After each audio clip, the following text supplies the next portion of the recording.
mas nos trouxe a sua paz, mas nos trouxe a sua paz.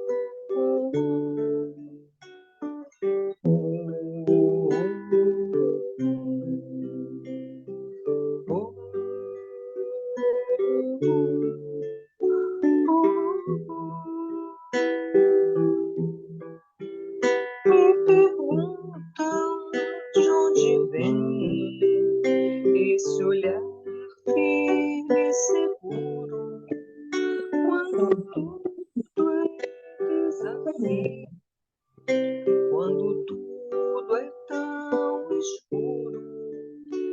As respostas que eu tenho se encontram neste mundo. A certeza que eu sinto é o meu porto seguro. Eu me cerco, eu vigio, eu me importo, eu procuro, persevero, acredito, eu transformo este mundo. É na força do bem que eu me apego e caminho, no poder que mantém meu coração protegido. E não há nada, nada, nada a temer, pois a força do bem é o maior poder.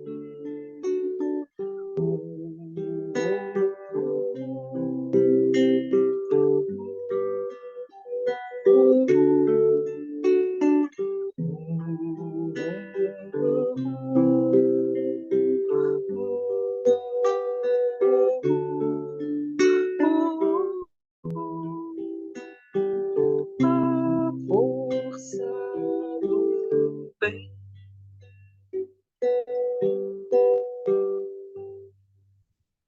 Gente, boa tarde. Eu estou passando a coordenação para a Sandrinha. Primeiro, porque eu estou tendo acessos de tosse muito violentos. Segundo, que eu acabei de chegar e eu já tinha combinado com ela para ela fazer a condução da nossa reunião hoje, né? Pepita, deixa eu lhe dizer, Pepita está com processo aí viral, né? E se você puder dar continuidade, não tem problema, você faz e a gente... É melhor assim? Você está com água aí do lado? Está com Não, água? tô, mas pode dar Então, andamento. vamos lá. Quem pode fazer a nossa página de Pão Nosso de hoje, minha gente? É a página, capítulo 153, Não Tropecemos. Quem pode fazer esse comentário para nós? Já são 4:01. A gente esperava que fosse você, Sandra. Ah, é? Porque eu já fiz semana passada. Então eu faço, tá bom? Vamos fazer a nossa prece, então, unindo então nossos pensamentos. Sabemos, Senhor, que cada um de nós, que aqui representa uma família de encarnados e desencarnados, está passando por suas dificuldades, pelos desafios naturais, Senhor, das provas necessárias a cada um de nós. Mas mais do que nunca, Senhor, estamos felizes porque estamos unidos para estudar esta obra do Espírito Emmanuel, que vem com tanto amor por Chico Xavier. Ampara, Senhor, todos os nossos bons propósitos de melhoria moral. Realmente, Senhor, hoje sabemos que isso é fundamental para nós. Abençoa aqueles que estão necessitando de passes, Senhor, para o reequilíbrio de suas forças físicas, todos aqueles que estão em cadernos de radiações e preces, os lares, Senhor, do mundo, que em teu nome possamos realizar este trabalho com muita harmonia, graças a Deus. Então, queridos, não tropecemos. Emmanuel vai fazer de João, né, o comentário epígrafe é João, capítulo 11, versículo 9. Ele diz assim, João: Jesus respondeu: não há 12 horas no dia? Se alguém andar de dia, não tropeça, porque vê a luz deste mundo. Então, a gente vai ver essa questão do tempo, né? Do emprego do tempo, a parábola dos trabalhadores da vinha, né?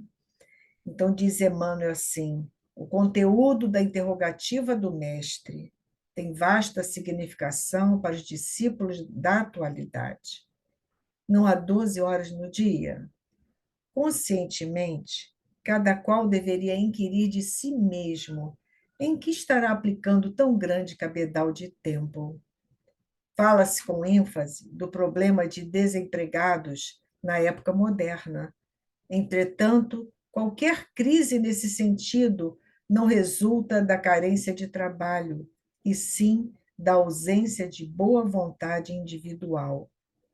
Um inquérito minucioso nesse particular revelaria a realidade. Muita gente permanece sem atividade por revolta contra o gênero de serviço que lhe é oferecido, ou por inconformação em face dos salários. Sobrevém de imediato o desequilíbrio. A ociosidade dos trabalhadores provoca a vigilância dos mordomos e as leis transitórias do mundo refletem animosidade e desconfiança. Se os braços estacionam, as oficinas adormecem. Ocorre o mesmo nas esferas de ação espiritual. Quantos aprendizes abandonam seus postos alegando angústia de tempo? Quantos não se transferem para a zona da preguiça porque aconteceu isso ou aquilo em pleno desacordo com os princípios superiores que abraça? E por bagatelas, grande número de servidores vigorosos procuram a retaguarda cheia de sombras, mas aquele que conserva a acuidade auditiva ainda escuta com proveito a palavra do Senhor. Não há 12 horas no dia? Se alguém andar de dia, não tropeça. Aqui, então, a ênfase que Emmanuel dá para todos nós é no emprego do tempo, não é? No tempo que temos na carne, sobretudo, aquilo que estamos fazendo das nossas vidas em termos de aproveitamento espiritual. Né? Porque fisicamente sabemos que todos nós temos as nossas necessidades físicas, gastamos muito tempo, se observarmos, não é, com um processo de alimentação, por exemplo, porque a gente acorda ao café da manhã, para aqueles que têm, né, essa possibilidade, ao almoço, ao lanche, ao jantar, e alguns até à ceia, né? Então, isso vai fazendo com que a gente perca muito tempo realmente. Mas Emmanuel não fala especificamente da nossa necessidade material, ele sabe que todos nós temos encarnados. Ele fala em como nós, né, que queremos ser discípulos da atualidade, como nós estamos entregando as nossas horas. As nossas horas ligadas à atividade comum, né, material, e as nossas horas em que podemos empregá-la para o bem de nós mesmos e para o bem dos outros. E aí ele pede que a gente questione, sobretudo, né, a nossa própria consciência. Conscientemente, diz ele, cada qual deveria inquirir de si mesmo em que estará aplicando tão grande cabedal de tempo. Eu lembro de um amigo muito querido, já desencarnado, que ele dizia sempre para a gente assim, quando jovem: se nós quisermos pedir alguma coisa de útil, de que é importante, enfim, que a gente procure aquele que está mais ocupado, porque, em geral, o desocupado ele sempre arruma a acomodação, né? Um motivo para dizer que não dá para fazer isso ou não dá para fazer aquilo. E ele era uma pessoa extremamente ocupada com coisas materiais e com a própria doutrina espírita, né? No trabalho, no movimento espírita. E continua aqui, Emmanuel. Fala-se com ênfase do problema de desempregados na época moderna.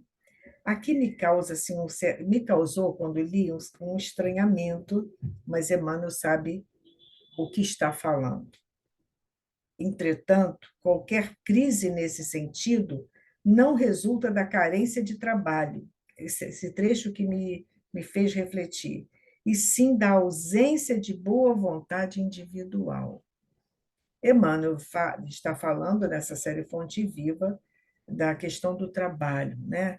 E aqui ele fala de carência de trabalho. Hoje, em vários lugares do mundo, nós vemos que há carência de trabalho mesmo, material, né? Muita gente buscando o que for possível, aquele que quer viver honestamente na vida, qualquer coisa que possa satisfazer. Mas, por outro lado, mais adiante ele vai esclarecer e a gente.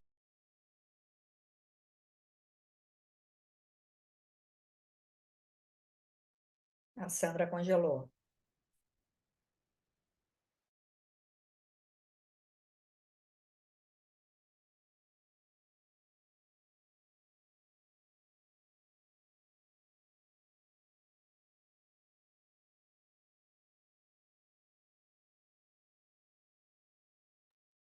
Tira o som aí, Pepita. Não, mas eu acho que ela congelou. Não sei se sou eu ou se é ela. É ela. Ela que congelou? É. Agora continua. É. Aí ela Ela vai saiu, cair. ela caiu. Daqui a pouco ela deve voltar. Quer continuar, Verônica, comentando?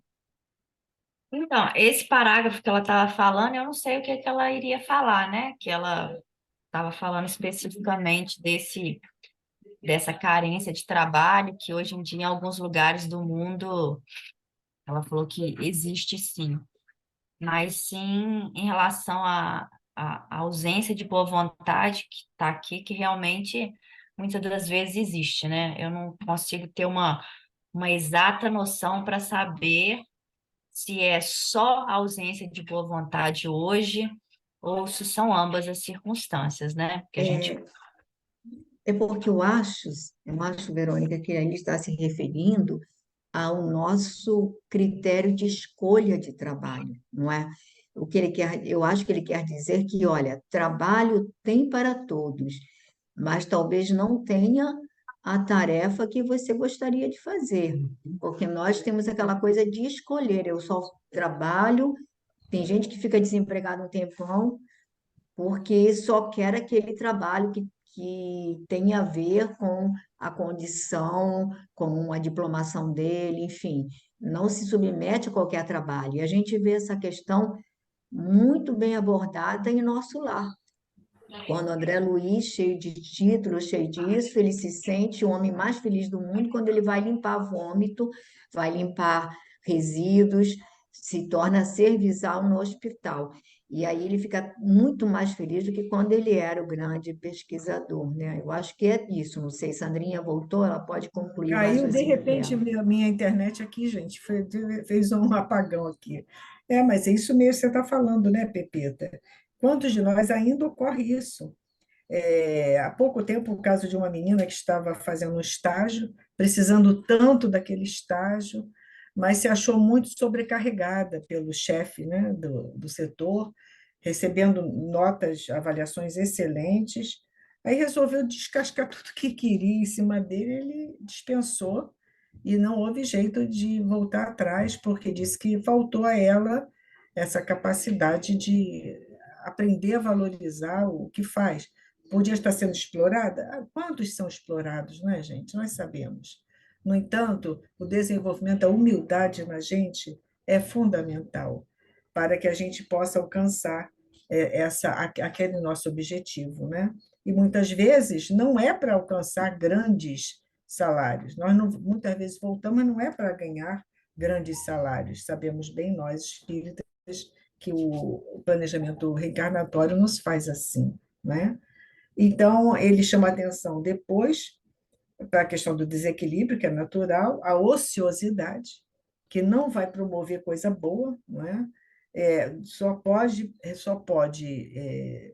ter como frutos ruins, não é? Então, refletem animosidade e desconfiança. E aí, aquela história dos nossos braços, nossas pernas, a mediunidade, seja como quisermos encarar, enferrujando, né? Porque aí a gente volta, não tem esse dia a dia trabalhado, procurando desenvolver nossas habilidades, nossas afinidades até com diversos setores de trabalho, e aí nós vamos enferrujando essa ferramenta, né? E aí ele fala aqui: quantos aprendizes abandonam seus postos alegando angústia de tempo?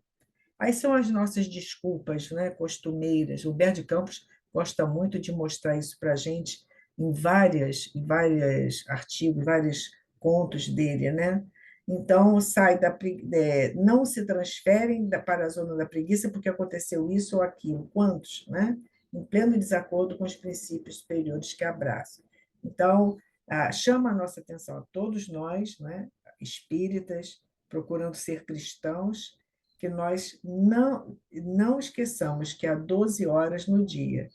E se alguém andar de dia, não tropeça, né? Quanto mais a gente puder fazer, não é? Por menor que seja a nossa possibilidade, só ganharemos com isso, né? Pode falar, Pepita.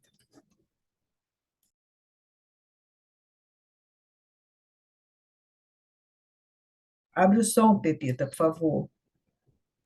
Não, não, tudo bem, estou dizendo, a gente só entrou porque você tinha caído, mas pode continuar. Fiquem atentos realmente, porque eu não sei se é apagão rápido, né? Muito raro isso aqui, nunca tinha passado por isso aqui, não. Então, gente, vamos ver a obra 2000 anos, são 4h15. Nós paramos no momento em que Lívia não consegue realmente alcançar o objetivo de intervir a favor de Jesus com Pilatos, né? E ela vai encontrar com Simeão e com Ana, a serva Ana. E Simeão está falando tanto com ela quanto com Ana, que estava em prantos, né? E seria bom, eu acredito que, se vocês acham por bem, que a gente retome. Filhas, disse, porém, o ancião de Samaria. Vamos retomar daí? Pode No ser, Sandrinha, pode não ser, é é? bem importante separar. No meu é página 152, do capítulo 9. Filhas, disse, porém, o ancião de Samaria, com olhar profundo e límpido, fito no céu. Acharam?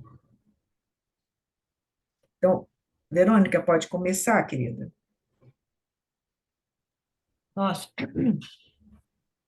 filhas, disse, porém, o ancião de Samaria, com um olhar profundo e límpido, fito no céu, onde fulguravam as irradiações do sol ardente. O Messias nunca nos ocultou a verdade dos seus sacrifícios, dos martírios que o aguardavam nesses sítios, a fim de nos ensinar que o seu reino não está neste mundo. Nas sombras da minha velhice, estou apto a reconhecer a grande realidade das suas palavras, porque honras e vanglórias, mocidade e fortuna, bem como as alegrias passageiras do plano terrestre, de nada valem, pois tudo aqui vem a ser ilusão que desaparece nos abismos da dor e do tempo. A única realidade tangível é a de nossa alma a caminho desse reino maravilhoso, cuja beleza e cuja luz nos foram trazidas por suas lições inesquecíveis e carinhosas. Mas, obtemperou Ana entre lágrimas, nunca mais veremos a Jesus de Nazaré confortando-nos o coração. E dizes, filha? Exclamou Simeão com firmeza. Não sabes então que o Mestre afiançou que a sua presença consoladora é sempre inalterável entre os que se reúnem e se reunirão neste mundo em seu nome? Regressando agora a Samaria, erguerei uma cruz à porta de nossa choupana e reunirei ali a comunidade dos crentes que desejarem continuar as amorosas tradições do Messias. E depois de uma pausa em que parecia despertar sob o peso de pungentes preocupações, acentuou: Não temos tempo a perder. Sigamos para o Gólgota. Vamos receber ainda uma vez as bênçãos de Jesus. Pode parar aí, Verônica, e comentar esse trecho? Sim. Então, e aí quando Lívia conta, né, para eles que tinha sido sem sucesso a sua tentativa, aí Simeão tenta confortá-las, né, que elas estavam abatidas, e aí ele vem trazer, a reviver, né, que falar para elas que Jesus sempre falou de uma forma muito clara, né, nunca ocultou a verdade, né, de qual seria o seu fim ali, o que que aguardavam a sua vida ali, de tudo que ele padeceria, né? Justamente para nos ensinar esse caminho do sofrimento e do sacrifício, e ensinar que o reino dele, na verdade, não era ali, como ele coloca ali, todas as honras, todas as situações materiais do mundo, seja elas quais forem, fortunas, títulos, isso, na verdade, é uma mera ilusão, porque tudo desaparecerá num piscar de olhos, né? Como ele coloca aqui. Vem a ser ilusão que desaparece nos abismos da dor e do tempo. Porque tudo acaba, né? Tudo perecível, transitório e por um tempo muito curto.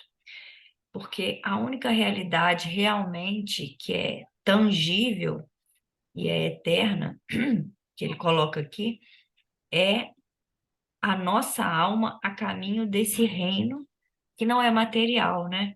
Cuja beleza e cuja luz foram trazidas por suas lições inesquecíveis e carinhosas quando ele afirmava que o reino dele não era deste mundo, né? E aí Ana vem ficar um pouco melancólica, dizendo que ficar um pouco triste, dizendo que nunca mais veremos a Jesus de Nazaré, né, para confortá-la, para dar alguma palavra de conforto. E aí ele novamente traz outra lição que Jesus já tinha ensinado, né, para todos que ali conviviam com ele, de que onde estivesse um ou dois em seu nome, ali ele estaria também, né?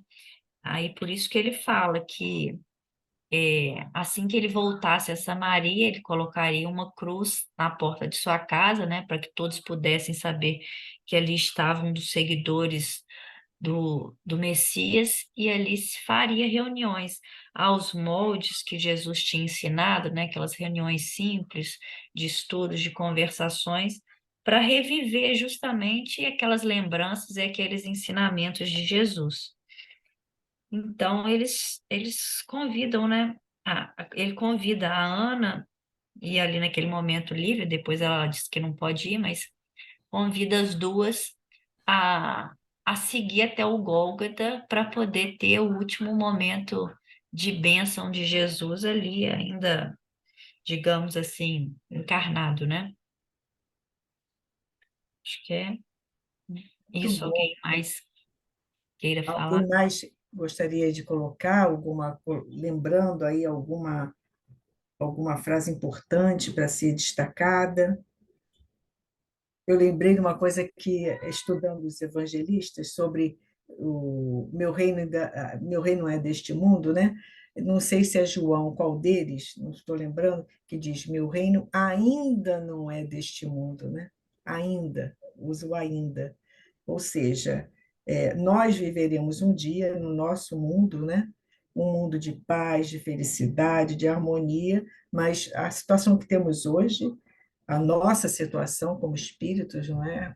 Aqui ligados à Terra, ainda não é desse mundo, sem dúvida alguma, porque nos falta condição, não é? De alcançar essa condição moral, espiritual e mesmo intelectual, né? Alguém mais gostaria de comentar Sandrinha, um trechinho? Fala, Sa- Pepe. eu acho que a gente teria, assim, vale ressalvar a lucidez de Simeão com relação ao papel do Cristo e aos ensinamentos. Uma lucidez que nem os apóstolos, pelo menos nesse momento, os apóstolos ainda não possuem. A firmeza com que ele, diante daquela situação, ele não se deixa abater e aí ele assume, né, a tarefa, ele se propõe a dar prosseguimento a esses ensinamentos, a se tornar um multiplicador desses ensinamentos com essa força e com esse vigor, lembrando, e aqui Emmanuel faz questão de colocar para nós, quando o mestre afiançou que a sua presença consoladora é sempre inalterável entre os que se reúnem e se reunirão, ou seja, nós aqui se reunirão neste mundo em seu nome. Então, eu acho assim que a fala dele aqui é de uma lucidez que a gente não vê nesse momento nos apóstolos, vai ver depois, mas nesse momento não, né? Isso me faz E, pensar, né, que vários ditos anônimos, né, conseguiram exatamente. levar à frente essa proposta do mestre.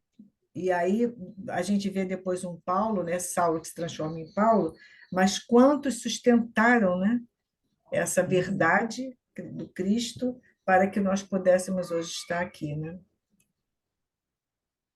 Agora outra pessoa que possa ler para nós. Rosana, pode ler hoje? Posso?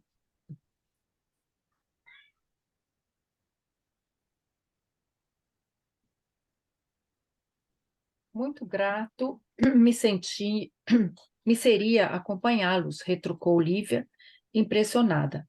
Entretanto, urge volte à casa, onde me esperam os cuidados com a filha. Sei que hão de relevar minha ausência, porque a verdade é que estou, em pensamento, junto à cruz do Mestre, meditando nos seus martírios e inomináveis padecimentos. Meu coração acompanhará essa agonia indescritível e que o Pai dos céus nos conceda a força precisa para suportarmos corajosamente o angustioso transe. Ide, Senhora, que os vossos deveres de esposa e mãe são também mais que sagrados, exclamou Simeão carinhosamente. E enquanto o velho e a sobrinha se dirigiam para o Calvário, escalando as vias públicas que demandavam a colina, Lívia regressava ao lar apressadamente, buscando os caminhos mais curtos por meio das vielas estreitas, de modo a voltar quanto antes, não só pela circunstância inesperada de sair à rua em trajes diferentes, compelida pelos imperativos do momento, mas também porque inexplicável angústia lhe azorragava o coração, fazendo-lhe experimentar uma necessidade mais forte de preces e meditações. Chegando ao lar, seu primeiro cuidado foi retomar a túnica habitual, buscando um recanto mais silencioso dos seus apartamentos, para orar com fervor ao Pai de infinita misericórdia. Pode parar aí, Rosane, deixa eu comentar. Bom, a, a, a Lívia, então, disse que gostaria de ir, né, mas que não poderia, porque tinha que voltar para casa para cuidar da filha.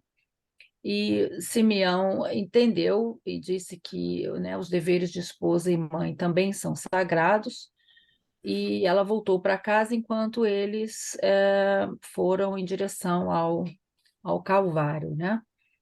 E a Lívia com pressa de chegar em casa, não só né, para mudar aquela roupa que ela sabia que, né, ela estava com uma roupa que não era a dela, mas também porque queria fazer as suas orações. Eu não sei aqui, né, enquanto eu estava lendo, eu tentei, eu não sei se também é, tinha um certo, uma certa consciência pesada, talvez, dela, né, por ter feito o que ela fez sem falar com o marido, ou estava com medo de ser vista nas ruas com aqueles trajes, né? Mas, né, porque fala dessa angústia, inexplicável angústia, lhe azorragava o coração, fazendo-lhe experimentar uma necessidade mais forte de preces e meditações. Então, eu não sei aí o que vocês entenderam, né, dessa parte, mas eu acho que a angústia não era só pelo fato, né, do que estava acontecendo com Jesus, mas eu acho que era toda a situação, né, dela com o marido também, e por não ter, eu acho, né, por não, até o fato que aconteceu, né, lá na casa Pilatos. Pilatos. do, do Pilatos, que também né, foi uma situação desagradável para ela. Eu acho que juntou, né, as três, eu acho que são as três situações aí, né? O problema dela não ter falado com o marido, o problema do que aconteceu com o Pilatos e ainda a situação, né, de Jesus aí. Ela estava angustiada. Então, vocês podem continuar. Rosana, tem um outro fator, é que ela era um espírito extremamente elevado e sensível. Então, ela pressentia, na realidade, ela captava a atmosfera de tudo que estava, assim, iria se precipitar e iria acontecer naqueles próximos momentos. Então, ela não sabia precisar, mas ela sentia que as coisas iriam, digamos assim, explodir e trazendo bastante dor e sofrimento. E por isso ela sente uma necessidade, porque ela tinha aprendido a buscar esse Deus e buscar essa comunhão com o divino. Isso ela já tinha adquirido com Jesus. Mas falem aí. Você falou, Rosana, realmente, na angústia dela, a gente chegando até o final desse capítulo, a gente vai perceber a mediunidade, não é?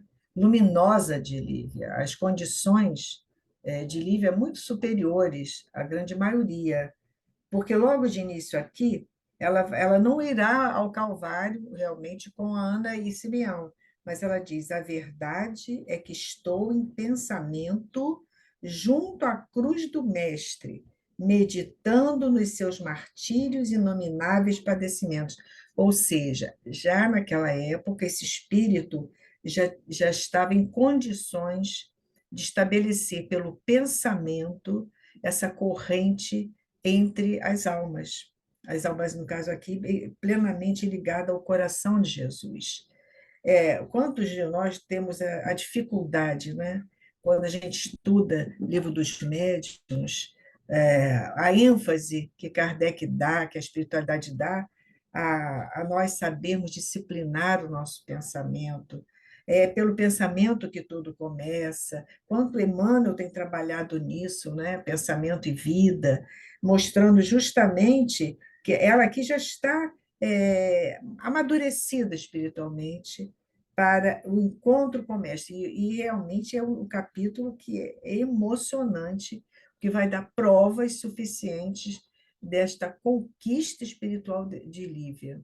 Como ela consegue, naquela época, 2000 anos, realizar esta abertura, né, espiritual com o mestre, com todos aqueles que estão ligados ao Cristo, e angustiada, sim, como você disse, podem ser vários motivos, mas como Pepita mesma colocou, ela não esquece dos deveres, e aqui eu acho interessante que Simeão chama a atenção para nós também hoje, não é? Não é ficar lá realizando o trabalho lá fora e esquecer dos deveres de esposa e mãe, que são também mais que sagrados, como diz ele aqui. Eu lembrei de Joana de Cusa, né? Questão de Joana de Cusa. E quando ele fala, ela fala mais adiante, mas também porque ele explicava a angústia, ele azorragava o coração, sem dúvida, pela condição espiritual de Lívia. Ela estava já pressentindo mesmo que não vinha boa coisa, né? Que ela teria que ter uma sustentação espiritual e vai ser a prova da fé, né? A prova, a grande prova da fé que ela vai começar a mostrar para nós. Podemos continuar então? Quem pode ler? Glorinha, pode ler? Eu posso. Eu ia falar também uma coisa sobre esse Fala, trechinho que a fala. gente leu, porque aqui o Emmanuel diz que ela chegando ao lar, seu primeiro cuidado foi retomar a túnica habitual. Então a gente vê que ela também nesse momento estava com a preocupação de não, vamos dizer, afrontar o Públio, não é? Porque ele já tinha chamado a atenção dela usando os trajes e ela ter saído, né? Ela não sabia se ele estava em casa ou não, né? Mas a primeira coisa que ela faz é tirar para que também não houvesse ali outro confronto, outro embate, né? Ela sabe, então a primeira coisa que ela faz, né, é tirar aqueles trajes, né? E, enfim, eu entendi assim, né? Bom, daí a minutos, né? Daí a minutos, Isso ouviu mesmo. os ruídos indicativos da volta do esposo, que notou se recolhia ao gabinete particular, fechando a porta com estrépito. Lembrou-se então de que de sua casa era possível avistar ao longe os movimentos do Gólgota, procurando um ângulo de janela de onde conseguisse contemplar os penosos sacrifícios do Mestre de Nazaré. Bastou buscasse fazê-lo para que enxergasse nas eminências do monte o grande ajuntamento de povo quando levantavam as 3 cruzes famosas daquele dia inesquecível. A colina era estéril, sem beleza, e através da distância podiam seus olhos lobrigar os caminhos poeirentos e a paisagem desolada e árida sob um sol causticante. Lívia orava com toda a intensidade emotiva do seu espírito, dominada por angustiosos pensamentos. À sua visão espiritual surgiam ainda os quadros suaves e encantadores do mar da Galileia, conhecendo que a memória lhe revinha aquele crepúsculo inolvidável, quando entre criaturas humildes e sofredoras aguardava o doce momento de ouvir a confortadora palavra do Messias pela primeira vez. Vi ainda a tosca barca de Simão, encostando-se às flores mimosas das margens, enquanto a renda branca das espumas lambia os seixos claros da praia. Jesus ali estava, junto da multidão dos desesperados e desiludidos, com seus grandes olhos ternos e profundos. Para ou continua, Sandra? Pode dar mais um parágrafo, por favor. Todavia, aquela cruz que se levantava no Monte da Caveira trazia-lhe o coração em amargosas cismas. Pode parar aí, Depois então, de por orar. favor. Pode Para? parar aí. Cismas, Tá bom. Bom, então aqui ela chega em casa, né, como já foi dito, ela chega dividida, ela queria estar, né, naquele momento junto a Jesus, ela logo que chega, né, logo que procura um local para orar, ela percebe que o Públio retorna, né, porque aquela característica de bater porta, de sair fazendo, entrar e sair fazendo manha, né? Ele chega e bate a porta, né? Ela percebe por esse ato, né, que ele chega descontrolado, né? Então, ela ainda está nesse clima, né, de estar junto aos cristãos, não é? E ela buscou também entrar em prece assim que chegou, se desfazer de todas as impressões que ela trouxe da rua, né? Tudo que e, e basta ela imaginar, né, que ela gostaria de estar junto, ela procura um ângulo da casa e ela consegue encontrar, não é um,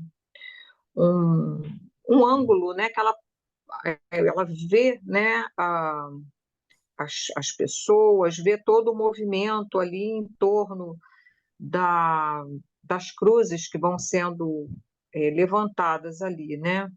E aí Emmanuel descreve o ar sombrio, né, daquele local, né? Fala que a colina era estéril, que não tinha beleza, e ao mesmo tempo ele vai mostrar que quando Olívia ora, né, com aquela emoção, com aquela intensidade, ela na mesma hora ela se transporta, né, para aqueles momentos em que ela lá no lago lá de Genezaré, ela ouvia, não é, a palavra de Jesus, né? Ela imediatamente se transporta daquela visão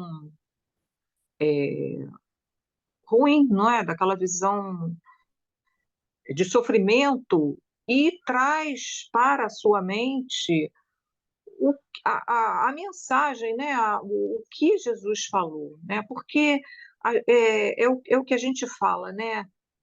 A nossa lembrança, essa imagem de Jesus preso na cruz, sacrificado, não é uma imagem boa para o cristão, né? O cristão tem que olhá-lo como né, aquele mestre manso, né, amoroso, que nos pacificava, nos pacifica, né?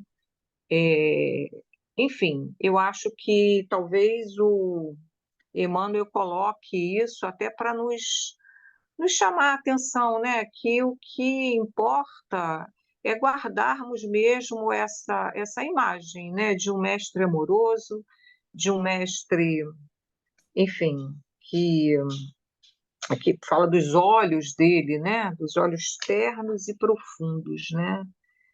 E Mas aqui também ele vai, esse finalzinho que diz aquela cruz que se levantava no Monte da Caveira trazia-lhe o coração em amargosas cismas, né? Eu acho que quando ela olhava aquele derradeiro, né, momento de Jesus, ela também se temia, não é? Pelas consequências dos que ficavam, pelas consequências também da sua condição, do que viria da sua vida, não é? Agora, né? Dos sofrimentos que ela iria experimentar. Eu só tenho isso a falar, Sandra. Importante isso que você disse, os sofrimentos de que ela viria experimentar. Mas nós vamos ver como esse olhar de Lívia é tão diferenciado em relação à maioria de nós, desse sofrimento que ela tem consciência, na verdade, lá no íntimo, de que ela vai precisar passar, não é? Eu gostaria que vocês também vissem, não sei se é impressão minha, mas a importância que Emmanuel dá nesse capítulo ao olhar, aos olhos, tanto o substantivo olhos, quanto a ação de olhar, né? Ele fala aqui da visão espiritual dela, ele fala do olhar de Jesus, né? Quando a Lívia diz, "Ó, nos seus grandes olhos ternos e profundos." E o olhar, como nós nos valemos do olhar. Olhar a vida, olhar as pessoas, olhar as circunstâncias pelas quais passamos. Ele vai dar muita ênfase ao olhar, né? E você falou bem, depois de meditar, todavia aquela cruz se levantava no monte. É como ela se desprende, né? Há um desdobramento, nós reparamos, um desdobramento de Lívia, ela entra em êxtase até, ele fala até em êxtase nesse capítulo. E ela ora com tanto fervor, ela tem tanta certeza, né, dessa importância de estar ali concentrada, meditando, orando, e ela consegue, então, ter esses desprendimentos, diria assim, dessa visão tão ruim desse momento que a angustia. Ele fala muito em angustiosas, amargosas, né? A angústia, porque era um momento de angústia, angústia de certos personagens, e a angústia de todo cristão que ali estava presenciando essa cena que seria inesquecível, né? Em relação ao processo contra Jesus. Eu Alguém mais quer comentar entendi alguma coisa? Fala, Verônica. que essa visão inicial, né, que depois, no decorrer da outra página, É, vai aumentar. Era física mesmo, essa que ela vê aí de um ângulo da janela, e aí começa esse desprendimento, esse desdobramento, não sei, quando ela retoma aquela paisagem lá do Lago de Genezaré. Eu não sei se...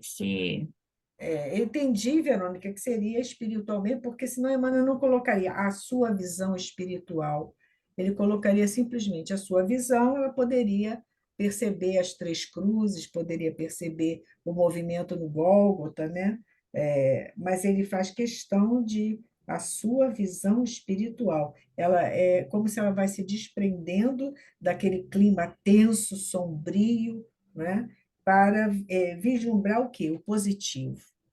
Vislumbrar Jesus, o encontro dela com Jesus ali no Lago de Genezaré, né? Podem É, falar. porque a imagem, não é? Quem conviveu, quem viu e quem esteve junto como ela, e essa conexão que ela tinha, não é? Com Cristo, é, tem que vir à mente, não é? Tem que ser trazido, né? Vem naturalmente esses momentos, não é? Em que ela desfrutou lá da presença dele, né? Os olhos, não é? Enfim, ela lembrando, né, da barca de Simão, daqueles momentos de encantamento mesmo, né? Então, eu acho que ela faz essa evocação do que eu vejo assim, Viveu. do que deve ser a visão que temos que trazer, né, desse Cristo amoroso, não é? Que esteve. E a visão do martírio é a visão que nos leva também a estar para baixo, a estar, né? Enfim, temerosos, né? Isso. Mas eu acho que, como a Verônica falou, essa parte aí da colina, né? Eu acho que ela viu mesmo, porque ali está dizendo que da Sim, eu janela também da casa dela. ela procura. Sim, No momento, vejo assim, no momento que ela começa a orar e vê aquele quadro de isso. sofrimento, ela traz para dentro de si outro mundo. A Ela imagem traz do outro Mar da mundo. Galileia, aí foi espiritual. Ela Ela traz aquele. relembra, porque ela viveu isso, né? Exatamente, exatamente. Os momentos em que estava com Cristo, né, em contraposição àquela visão, né, de uma colina estéril, de um momento, sem dúvida, um momento de sofrimento, mas o que que o Cristo passou é muito mais profundo do que, não é? Do que essa Eu acho, passou para nós, né?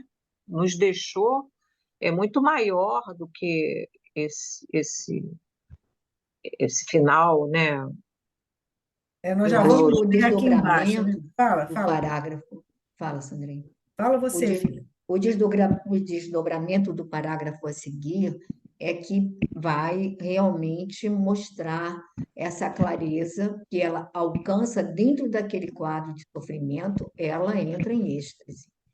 E aí a gente percebe que o êxtase, no êxtase você não tem situações, não tem pedidos, não tem nada disso. É um estado de comunhão com o divino, ela entra nesse êxtase dentro daquele quadro, como você falou, né, Glória? Porque a gente, para as visões humanas, havia apenas 3 homens sendo crucificados, um deles era o Cristo, e o Exatamente. momento era de profundo sofrimento, com exceção daqueles que faziam daquilo um evento, né? Um evento de distração. Mas era um quadro É, assim. E, no entanto, por trás de tudo isso, era um momento de culminância do planeta Terra. Era um momento de culminância, era um momento em que o nosso governador vinha à Terra e ali ele estava terminando aquela missão e por trás daquela crucificação, daquele flagelo, era luz e era a presença de falanges e mais falanges de seres exatamente. angélicos. É. E ela entra em êxtase no contato, porque ali eu acho que a Lívia, ela entra em contato com os seus irmãos. Irmãos que eu digo, irmãos em afinidade, espíritos também de estirpe, né, angélicos. E a Lívia, não tenho a menor dúvida que ela fazia parte dessa corte de espíritos purificados que estavam ali em contato com o Cristo, né? E aí o próximo parágrafo é que vai dar essa dimensão. A hora que vocês continuarem aqui, eu acho que você aí vai poder a gente ver com nitidez isso aí, que eu acho importantíssimo. Dinorá pode ler para nós? Tá bom o seu som hoje, Dinorá? Não? Pede a Rian gosta de Não, seu ler. som tá bom? Tá bom, eu leio. Então vamos, Jean, por favor. Depois de orar e meditar longamente, examinou de longe os 3 madeiros, presumindo escutar o vozerio da multidão, e se acotovelava junto à cruz do Mestre em terríveis impropérios. De repente, sentiu-se tocar por uma onda de consolações indefiníveis. Figurava-se-lhe que o ar sufocante de Jerusalém havia povoado de vibrações melodiosas e intraduzíveis. Extasiada, observou na região espiritual que a grande cruz do Calvário estava cercada de luzes numerosas. Ao calor invulgar daquele dia, nuvens escuras se haviam concentrado na atmosfera, prenunciando tempestade. Em poucos minutos, toda a abóboda celeste estava presada de sombras escuras. No entanto, naquele momento, Lívia notara que se havia rasgado um longo caminho entre o céu e a terra, por onde ia ao Gólgota legiões de seres graciosos e alados, concentrando-se aos milhares ao redor do madeiro, pareciam transformar a cruz do Mestre em fonte de claridades perenes e radiosas. Posso continuar? Pode sim, querida. Atraída por aquele imenso foco de resplandecente, sentiu que sua alma, desligada do corpo carnal, se transportava ao cume do Calvário, a fim de prestar a Jesus o último preito do seu devotamento. Sim, via agora o Messias de Nazaré, rodeado de seus lúcidos mensageiros e das legiões poderosas de seus anjos. Jamais supusera vê-lo tão divinizado e tão belo, de olhos voltados para o firmamento, como uma visão de gloriosas beatitudes.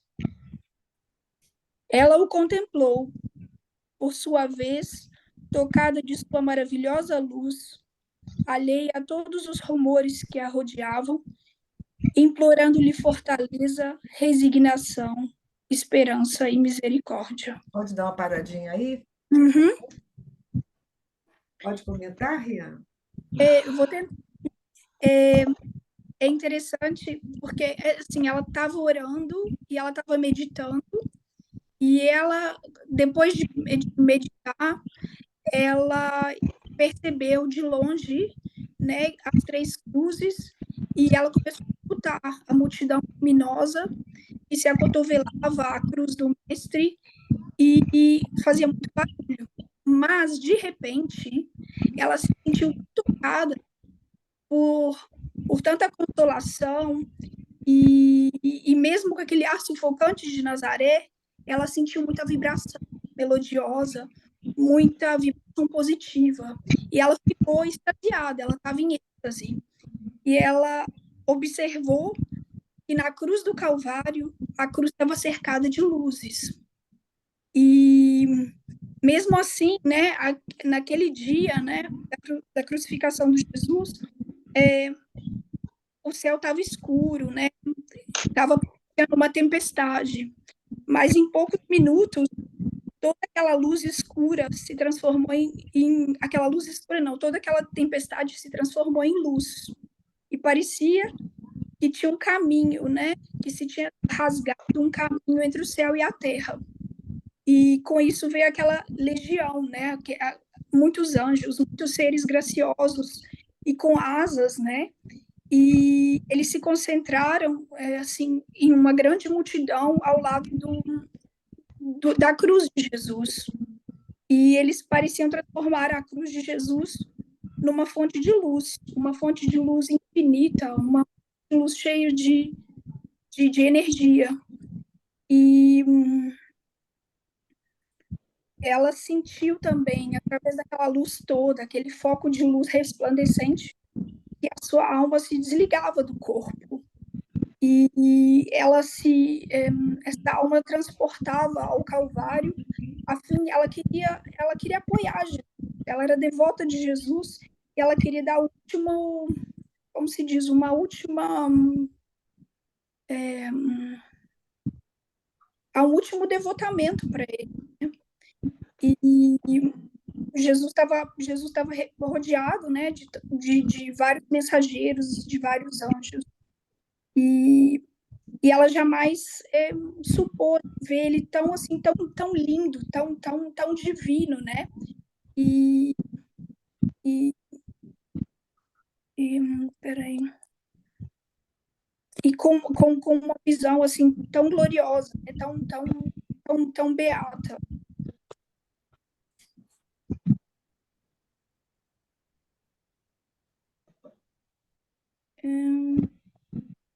E ela contemplou, né? Ela foi tocada pela essa luz maravilhosa, e foi ela, né, que contemplou todos os rumores que rodeavam. Ela implorava fortaleza, resignação, esperança e misericórdia. Foi isso. Eu não sei se eu interpretei direito. Obrigada, Rian. Alguém mais que gostaria de comentar? É importantíssimo esse parágrafo, né? É lindo, é emocionante. Alguém mais? Sandrinha, é porque nessa correria, peraí, deixa eu tirar isso aqui dela. Nessa correria, eu acabei nem pegando o celular que eu tinha separado. Esse trecho aqui é lindo, é narrado por Emmanuel, mas tem o Anjo Solitário, que é do Irmão X, eu acho que é eu anotei aqui para falar. o capítulo 34, Isso. né, Isso. acho que é Aulas da Vida ou Estantes da Vida, Estante né? da Vida. Estantes da Vida. Capítulo Então, 34.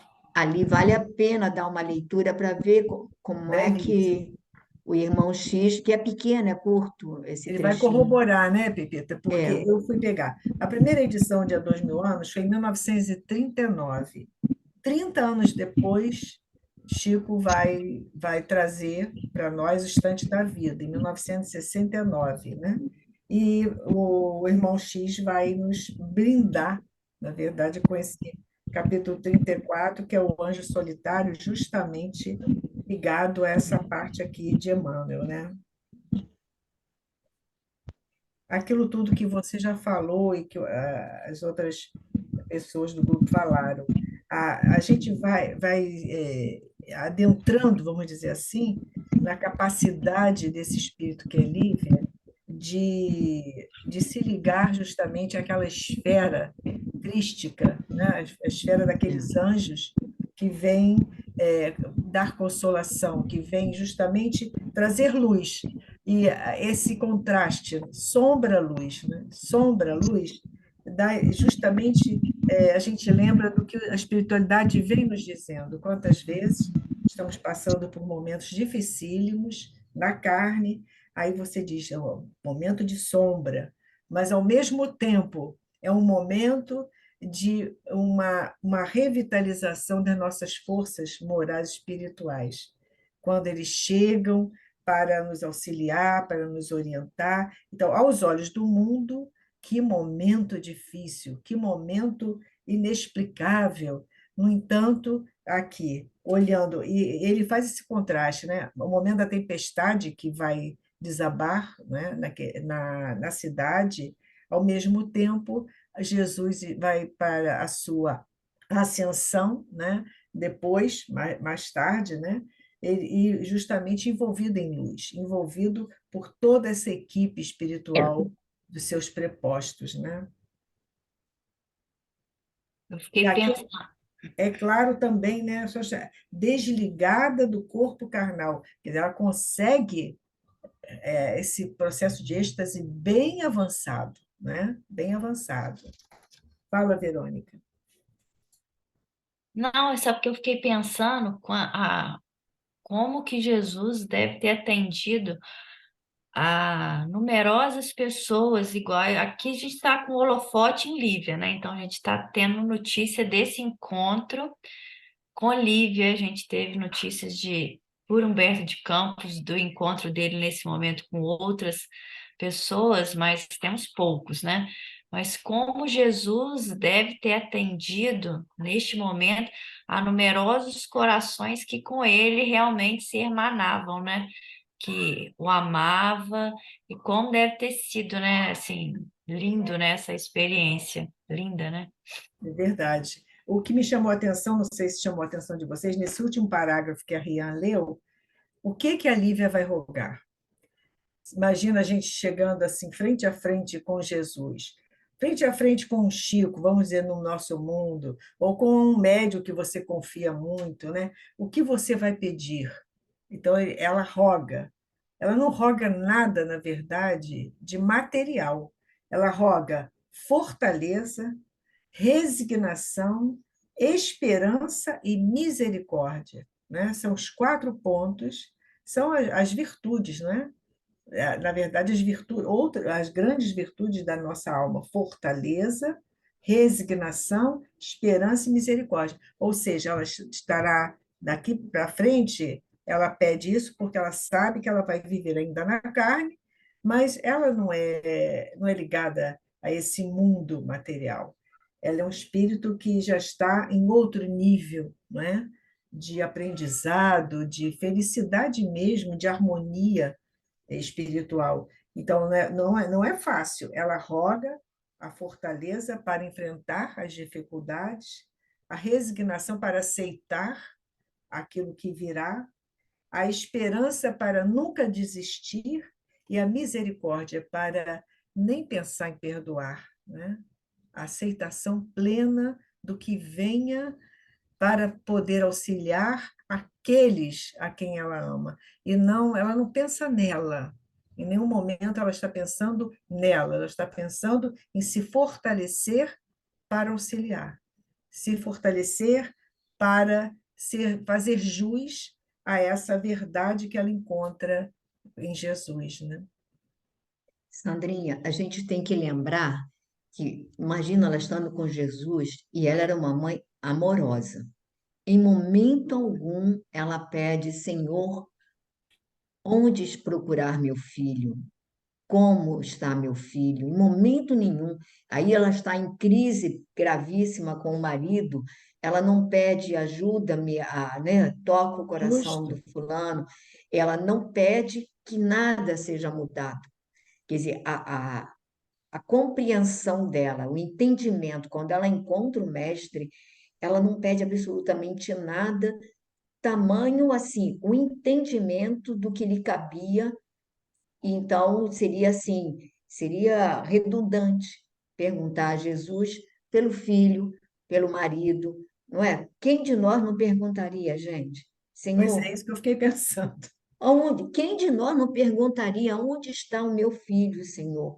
Como eu vou encontrar o meu filho? Quem não perguntaria? Quem não perguntaria? Eu acho que todos nós perguntaríamos. E numa crise, porque olha, não era um casamento qualquer, ela amava profundamente o marido. Ela o amava profundamente. Ela veio não como uma esposa, ela veio praticamente como uma mãe tutelando para que ele pudesse fazer, né, a mudança de rota. E em momento nenhum ela pede também para que ela possa ser ajudada na relação familiar e ele também não fala. Então, a gente percebe que essas almas nobres não precisam falar. Ela só precisa desse alimento, o contato, né? Você vê que naquele momento de dor, quer dizer, ela vê aquele momento de sofrimento, ela entra em êxtase. E uma serenidade incalculável a envolve. Então, quando a gente estiver assim, com a alma voltada, a dor será, digamos assim, um passaporte, ela vivenciada com essa maturidade, para, para esses estados digamos assim, de êxtase, de contato com o sublime, que era natural. Quanta coisa, gente, a gente está tão distante que fico imaginando. 10 minutos. Vamos parar aí, Pepita? Vocês é que sabem, Sandrinha, se quiser falar mais. Pensei que você fosse ler o negócio do Humberto de Campos, uns 2, 3 minutinhos. Eu não trouxe, Pepita. Eu não Ah, tá. trouxe para São Paulo, não, mas eu li. Ah, Justamente eu Quer que anotei. leia? Você pode tem ler, aí, Verônica. Verônica? Então lê. É, é que eu não peguei o celular.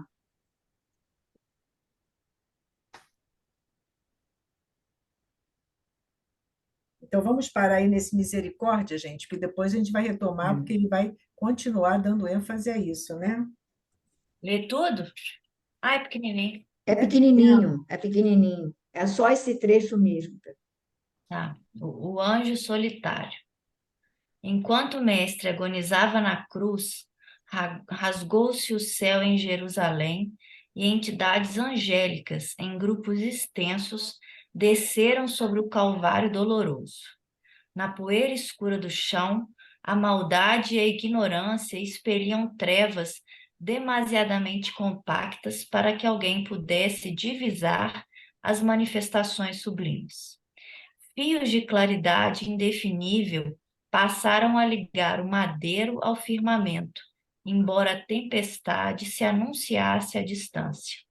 O Cristo, de alma sedenta e opressa, contemplava a celeste paisagem, aureolado pela glória que lhe bafejava a fronte de herói, e os emissários do paraíso chegavam, em bandos, a entoarem cânticos de amor e reconhecimento que os tímpanos humanos jamais poderiam perceber.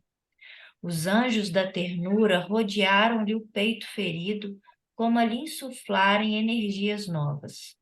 Os portadores da consolação ungiram-lhe os pés sangrentos com suave bálsamo. Os embaixadores da harmonia, sobraçando os instrumentos delicados, formaram coroa viva ao redor de sua atribulada cabeça, desferindo comovedoras melodias a lhe espalharem por bênção de perdão sobre a turba amotinada. Os emissários da beleza teceram guirlandas de rosas e lírios sutis, eu vou estudar nada. Adornando a cruz ingrata. Os distribuidores da justiça, depois de lhe oscularem as mãos quase hirtas, iniciaram a catalogação dos culpados para chamá-los a esclarecimento e reajuste em tempo devido. Os doadores de carinho em assembleia encantadora postaram-se à frente dele e acariciavam-lhe os cabelos empastados de sangue. Os enviados da luz acenderam focos brilhantes nas chagas doloridas, fazendo-lhe olvidar o sofrimento. Trabalhavam os mensageiros do céu em torno do sublime condutor dos homens, aliviando, exaltando, como a lhe prepararem o banquete da ressurreição, quando o anjo, aureolado de intraduzível esplendor, apareceu, solitário, descendo do império magnificente da altura. Não trazia seguidores e, em se abeirando do Senhor, beijou-lhe os pés, em respeitoso e enternecido. Não se deteve na ociosa contemplação da tarefa que, naturalmente, cabiam aos companheiros, mas procurou os olhos de Jesus dentro de uma ansiedade que não se observara em nenhum dos outros. Dir-se-ia que o novo representante do Pai compassivo desejava conhecer a vontade do Mestre antes de tudo. E, em êxtase, elevou-se do solo em que pousara aos braços do madeiro afrontoso. Enlaçou o busto do inesquecível supliciado com inexcedível carinho e colocou por um instante o ouvido atento em seus lábios que balbuciavam de leve. Jesus pronunciou algo que os demais não escutaram distintamente. O mensageiro solitário desprendeu-se então do lenho duro, revelando olhos serenos e úmidos, e de imediato desceu do monte ensolarado para as sombras que começavam a invadir Jerusalém, procurando Judas a fim de socorrê-lo e ampará-lo. Se os homens lhe não viram a expressão de grandeza e misericórdia, os querubins em serviço também não lhe notaram a ausência.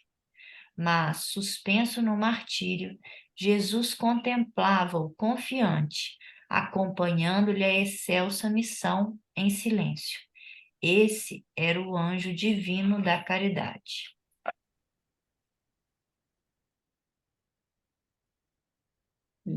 5:10. Então, vai partir para a Glorinha. Tocante, né, gente? Tocante. Muito, muito.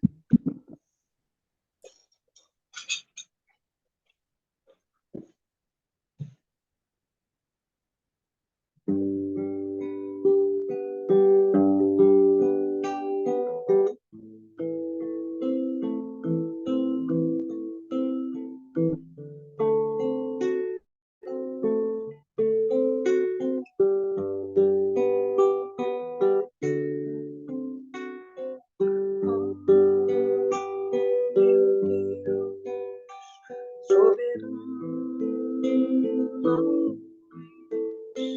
que criou o céu e o mar, fez o azul da imensidão, espalhou vida pelo ar.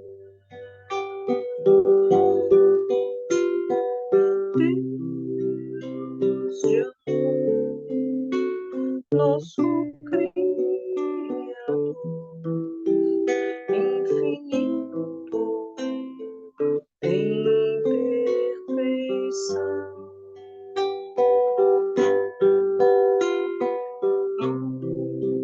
Luz maior a se refletir no esplendor da criação.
paz.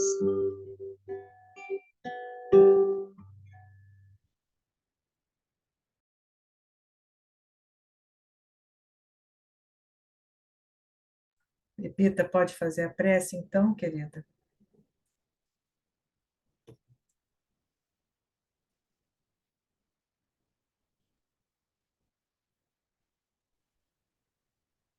Nesse momento, agradecemos a Jesus pelas dádivas desse estudo, dessas reflexões em conjunto, de ter acesso a esses relatos que nos revelam a infinita misericórdia do Mestre. Obrigada, Mestre amado, pelo amor com que nos esperas, pela complacência com que compreendes as nossas faltas e nos dás novas oportunidades. Mestre querido, ainda não temos a grandeza de Lívia para te pedir apenas fortaleza, esperança, complacência. Te pedimos também, Senhor, que nos sustentes, para que possamos ter olhos de perceber em cada dificuldade uma dádiva nos estimulando ao aprendizado, à reparação. Abençoa, Senhor, os nossos lares. Abençoa todos aqueles que constam em nossos cadernos de prece, o que passam pela nossa mente. Pedimos especialmente pela jovem Yasmin, que desencarnou de maneira tão chocante, deixando a sua mãe tão desolada. Então, Mestre querido, abençoa essa família, protege-os e ampara-os. E te pedimos por todos os espíritos que foram trazidos para participar desse momento conosco, que eles sejam igualmente abençoados e amparados. E assim, Senhor, muito agradecidos por tudo que nos concedes. Fica conosco agora e sempre, Mestre, que assim seja.